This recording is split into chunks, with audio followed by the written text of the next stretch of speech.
Hoje nós vamos falar sobre o sola fide, somente pela fé. E antes de lermos o texto bíblico, eu quero fazer uma introdução de como começou a Reforma Protestante. Ela não começa com uma novidade teológica, porque era o ensinamento dos solas, eram ensinamentos bíblicos do apóstolo Paulo, de Cristo, de João, de Pedro. Nos primeiros séculos da igreja, líderes importantes da igreja defenderam essas doutrinas, como Agostinho, o bispo de Hipona.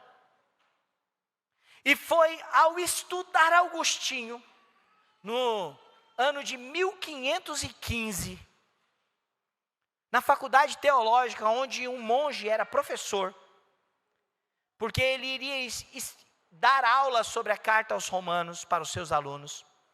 E ao estudar os escritos de Agostinho sobre Romanos, ele aprende sobre a justificação pela fé. Justificação pela fé somente. E este é um tema importante na carta aos Romanos. Ao falar somente pela fé, não significa que no período da igreja medieval as pessoas não falavam que era preciso ter fé, ou ter fé em Jesus, mas que a fé era um esforço pessoal e inseguro, ao ponto de você poder correr o risco de lutar para ter fé a vida inteira, e mesmo na sua morte, não ter certeza se essa fé adiantou alguma coisa. Era preciso haver intercessões, velas para iluminar o caminho, e um período grande no purgatório. A fé era meritória, era um resultado meritório dos esforços pessoais. Uma pessoa de grande fé poderia merecer a salvação.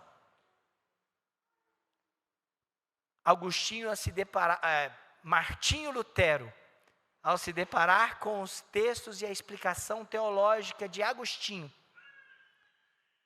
quase 1.400 anos de diferença, 1.300 anos de diferença, ele então descobre a justificação pela fé somente.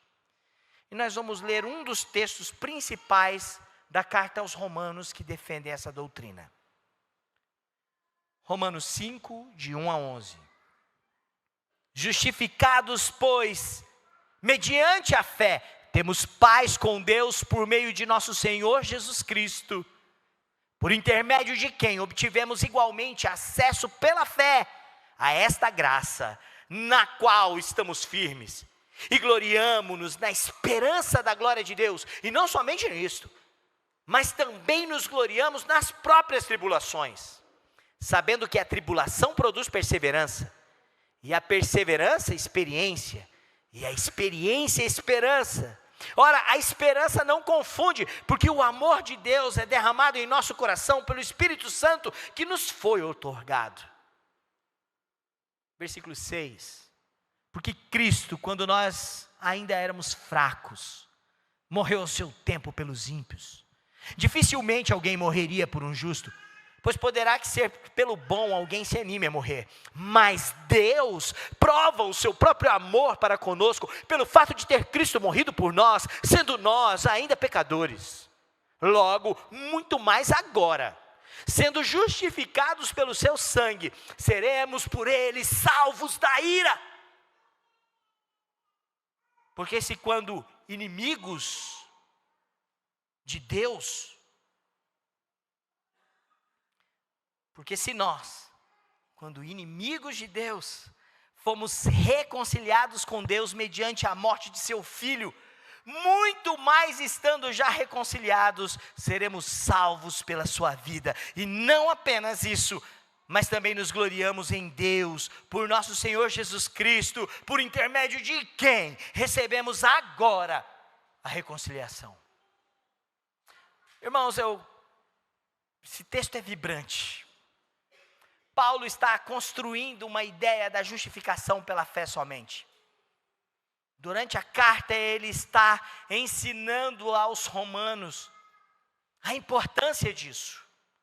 Mas logo no começo da leitura, fica evidente, do capítulo 5, que a justificação não é um processo, como é a santificação.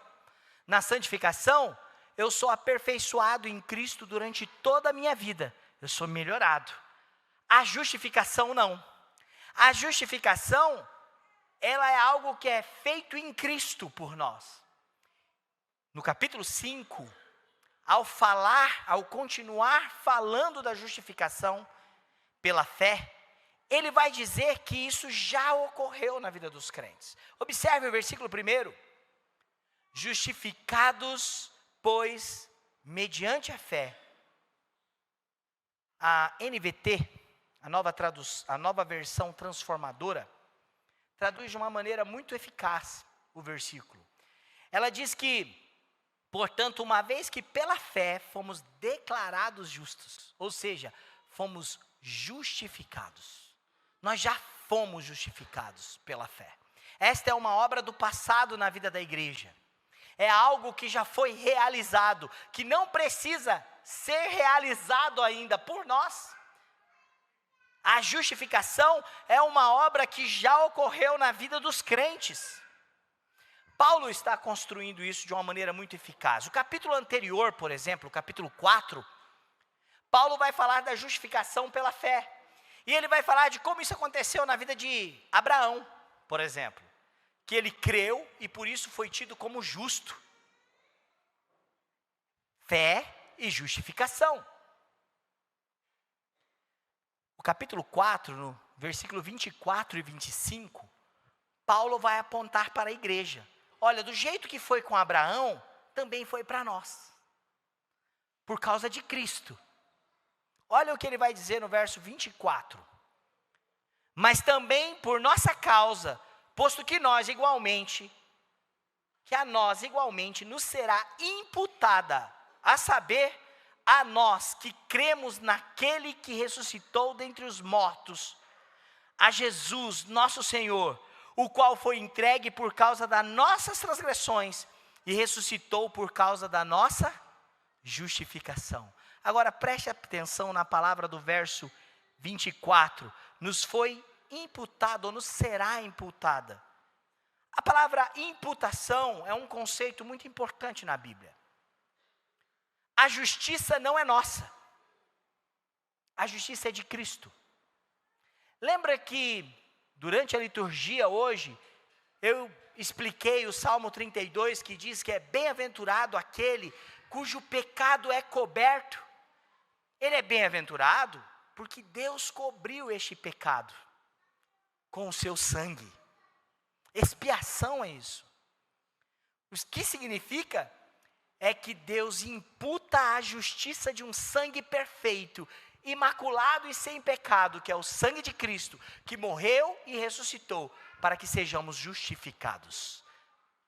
A justiça de Cristo é imputada em nós, cobre o nosso pecado. Justificação é a justiça de Cristo, aplicada naqueles que são salvos pela fé. Por isso, irmãos, eu quero convidar você ainda, antes de ir para as divisões, ler um texto de Romanos, capítulo 1, versículo 17. Martinho Lutero teve contato com este texto e a explicação de Agostinho. O versículo 17 de Romanos 1 diz: visto que a justiça de Deus se revela no Evangelho. O Evangelho é Jesus, não é, irmãos? A justiça de Deus se revela onde? Em nós? Na igreja presbiteriana? Se revela nos esforços humanos? Não. A justiça de Deus se revela no Evangelho. De fé em fé. Como está escrito, o justo viverá por fé. Ele cita Abacuque, no texto do Antigo Testamento. O justo viverá por fé. Com isso, meu irmão e minha irmã, eu quero convidar você a um tema sobre a justificação pela fé somente. A justificação, para aqueles que creem em Cristo, é uma obra realizada nele. Não precisa ser desenvolvida por nós. É a justiça de Cristo em nós, pela fé, porque a justiça de Deus se revela pelo Evangelho. E nós cremos no Evangelho pela fé. A justiça não é nossa, a justiça é de Deus em Cristo, que é aplicada em nós. O que essa justificação pela fé, somente pela fé, promove na minha e na sua vida? Em primeiro lugar, a justificação pela fé somente promove paz com Deus por meio de Jesus. A justificação pela fé promove paz com Deus por meio de Jesus Cristo. Observe o versículo 1: justificados, pois, pela fé, temos paz com Deus. Por meio de nosso Senhor Jesus Cristo. Paz com Deus. A justificação pela fé promove paz com Deus.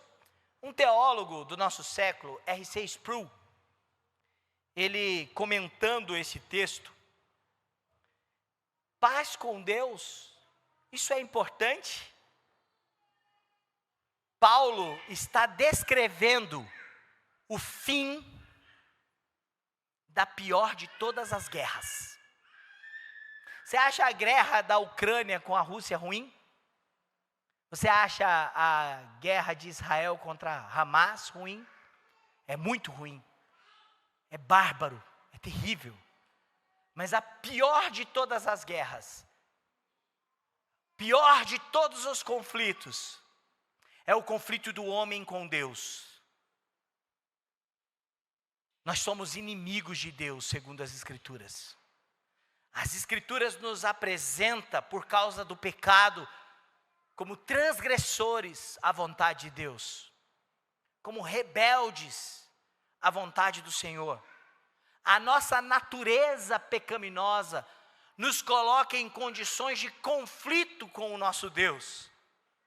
Paulo está descrevendo sobre a doutrina da justificação pela fé somente, o fim da pior de todas as guerras. Por meio de Jesus, temos paz com Deus. Por meio de Jesus, fomos reconciliados. Para que você entenda isso na visão bíblica, quero voltar para o capítulo 1 de Romanos. Lembra que no versículo 17, nós lemos que o justo vive por fé? O versículo 18 de Romanos 1, vai dizer assim: a ira de Deus se revela do céu contra toda impiedade e perversão de Deus, dos homens, que detêm a verdade pela injustiça. A ira de Deus, Deus é um Deus irado? Sim. E é um Deus santo por isso. Se você tenta servir a um Deus que não se ira pelo pecado, em primeiro lugar, este Deus não é um Deus bíblico. Segundo lugar, este Deus é um ídolo do seu coração. O Deus bíblico está irado contra o pecado. Ele troveja do céu. Ele manda raios de fogo. Assim é a descrição dele sobre o monte, quando Moisés desceu com as tábuas da lei. O Salmo 29 diz que ele troveja sobre as águas. Deus é um Deus que se ira contra toda impiedade e perversão dos homens, que detêm a verdade pela injustiça. O pecado nos coloca num caminho de injustiça. Se você ler o começo de Romanos, você vai chegar no capítulo 3, onde Paulo vai descrever isso de uma maneira muito dramática. Capítulo 3, do versículo 9 em diante, eu faço questão de ler com você o relato da humanidade sem Deus, o relato da humanidade sem reconciliação, O relato da humanidade que não vive pela fé e não experimenta a justiça de Cristo é este aqui. Versículo 9. Que se conclui: temos nós qualquer vantagem? Não, de forma nenhuma. Pois já temos demonstrado que todos, tanto judeus quanto gregos, estão debaixo do pecado. Como está escrito, não há um justo nenhum sequer, não há quem entenda, não há quem busque a Deus, todos se extraviaram, a uma se fizeram inúteis, não há quem faça o bem, não há um sequer. A garganta deles é sepulcro aberto, com a língua urda e engano, veneno de víbora está nos seus lábios. A boca eles as têm cheia de maldição e de amargura. São seus pés velozes para derramar sangue, e nos seus caminhos há destruição e miséria. Desconhece o caminho da paz. Desconhecem o caminho da paz. Por que eles desconhecem o caminho da paz? Versículo 18. Não há temor de Deus diante dos seus olhos. Jesus é este caminho que nos reconcilia com Deus. A justificação pela fé somente nos ensina que a justificação pela fé promove paz com Deus por meio da obra de Jesus. Essa paz é promovida pela fé em Jesus. Jesus Cristo é o pacificador das bem-aventuranças do Sermão do Monte. Jesus Cristo é o príncipe da paz, o Messias esperado, relatado em Isaías. Príncipe da paz. E que tipo de paz ele promove? O fim da guerra e da rebelião que o pecado gerou entre Deus e os homens.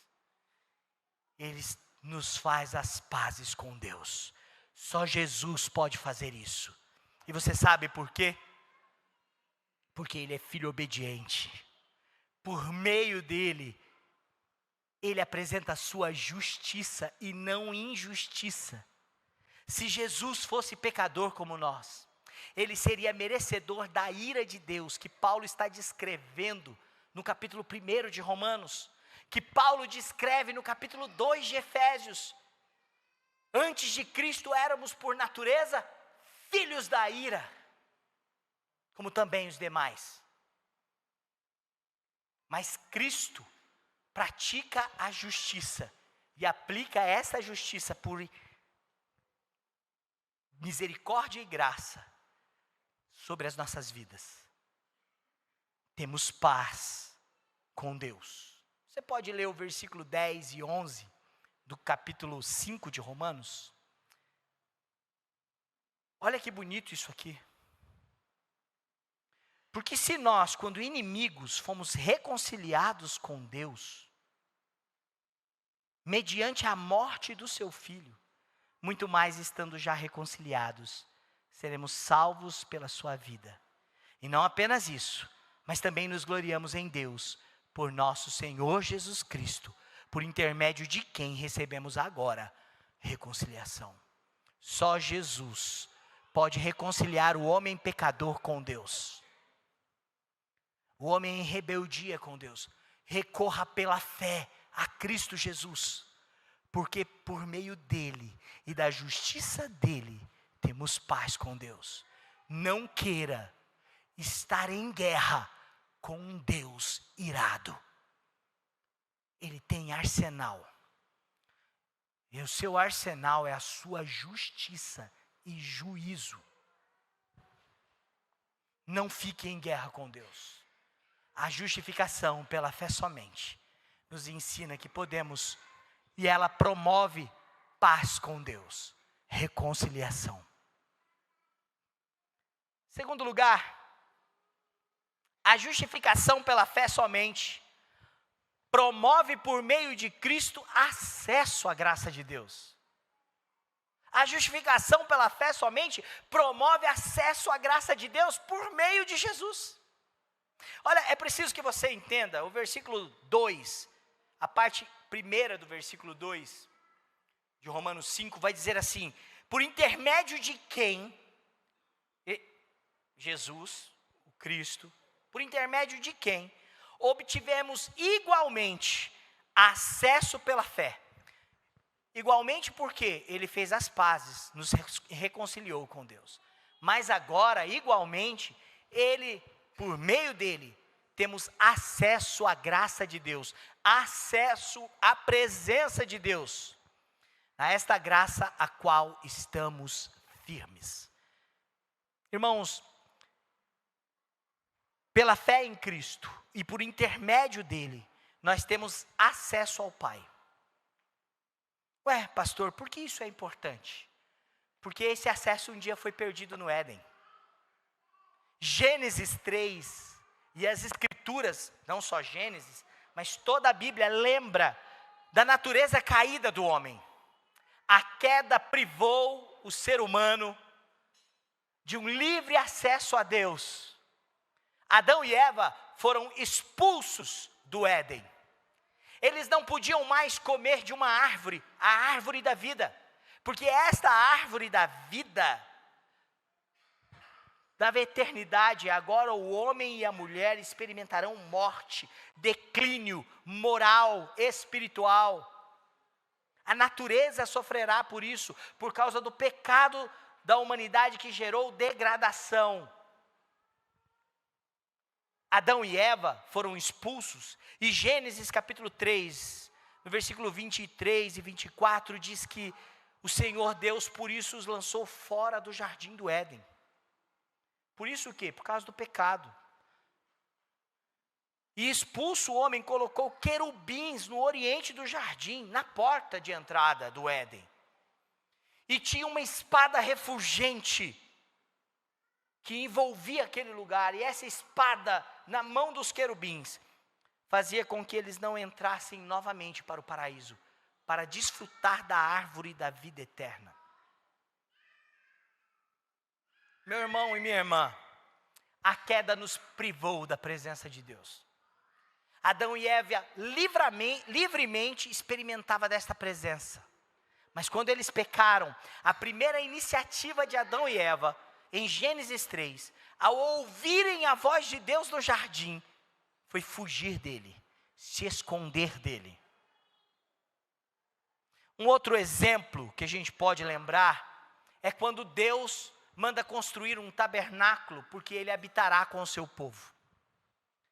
Deus liberta este povo e conduz este povo à salvação, porque o homem pecou, mas não morreu imediatamente a morte eterna. Deus providencia a salvação, e essa salvação vem por Ele mesmo. Ele se faz presente no Éden, procurando Adão e Eva, fazendo com que ele pense. E no deserto com o povo de Israel também foi assim. Construam uma tenda para mim, vocês me servirão, eu estarei com vocês. Mas tem um detalhe: nesta tenda, no tabernáculo,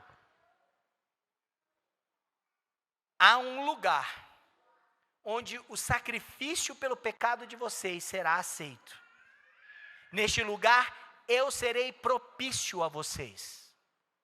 Neste lugar, o sangue da expiação será derramado pelo sumo sacerdote, que uma vez por ano entrará no Santo dos Santos, e na minha presença oferecerá o sacrifício de vocês. Só uma pessoa podia entrar neste lugar, que era separado pelo véu: o sumo sacerdote. Antes do sumo sacerdote entrar neste lugar, ele oferecia um sacrifício pelo seu pecado no altar de Deus, se purificava e então entrava. Depois ele voltava e oferecia um sacrifício pelo pecado do povo. Havia uma separação em que Deus deixava claro: vocês são pecadores e eu sou o Deus santo. O lugar santíssimo só podia entrar com a expiação do sangue, o sangue que cobre pecado e aplica justiça. Bom, a justificação pela fé, e somente pela fé, nos ensina que por meio de Cristo nós temos acesso à graça de Deus. Sabe o que isso significa? Que o sangue de Jesus apagou a espada flamejante, que o sangue de Cristo rasgou de cima para baixo o véu do tabernáculo, E nós temos livre acesso à sua presença. Sabe o que isso significa? Praticamente, meu irmão e minha irmã, que você pode recorrer a Deus em oração. Sabe por quê? Porque você não precisa de um sumo sacerdote da casa de Arão, que oferece um sacrifício para ele, para depois oferecer sacrifício para os outros. Você já tem o sacrifício perfeito, que é o sacrifício de Cristo. E você tem o sumo sacerdote perfeito, que é Cristo, justo, que não precisa oferecer sacrifício por si, mas se sacrifica por nós. Você pode orar dentro do seu carro, no banheiro do seu trabalho, nas noites mais difíceis, nas manhãs mais incertas. Você pode servi-lo, você pode buscá-lo, você pode adorá-lo. Você continua indigno, não é pelo seu mérito, mas por causa dele, temos acesso à graça de Deus. Você não precisa de um líder espiritual, de um guru que tenha algum tipo de autoridade para te dar esse acesso. Você não precisa de intermediadores, é por intermédio de um só, que é Cristo. Isso faz toda a diferença, irmãos, porque se a justificação pela fé promove acesso à graça de Deus por meio de Jesus, esse acesso traz segurança. Observe o versículo 2 ainda diz: a esta graça na qual estamos firmes. Ter acesso à presença de Deus, o Santo, é o mais imerecido favor, é a mais imerecida graça que um pecador pode ter, porque um pecador foi expulso do Éden, mas por Jesus voltaremos para o paraíso, levados pelas suas mãos. Porque o pecador ficava do lado de fora do véu, mas Jesus rasgou este véu, que é a sua carne. O escritor de Hebreus, no capítulo 10, no versículo 19, diz: tendo, pois, irmãos, intrepidez para entrar no santo dos santos, que ele nos consagrou pelo véu, isso é, pela sua carne. Vamos nos aproximar confiadamente. Irmãos e irmãs, a certeza de que não merecemos faz nos termos segurança na graça de estar na presença de Deus, pelo merecimento de Cristo. Pela fé, nós podemos viver isso. Pela fé, você pode experimentar isso. Você pode falar: pastor, mas a gente está falando de sola fide, sola fé, e o senhor está falando de graça. É porque graça e fé estão inseparavelmente relacionadas na Bíblia. Quando a Bíblia está falando da graça de Deus, ela também vai fazer menção à fé. Por exemplo, Efésios 2:8, porque pela graça sois salvos, mediante a fé. Por isso, meu irmão e minha irmã, entre e desfrute da presença graciosa de Deus, que salva, que perdoa pecados em Cristo, por meio de Cristo, seguro nesta graça. Ore com ousadia, sirva ao Senhor, na presença do Senhor, todos os dias da sua vida, não porque você mereça, não porque você fez algo para isso, mas porque Cristo fez.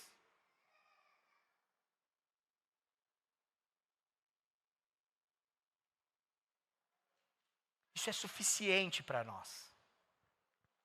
Somente pela fé. Somente pela fé.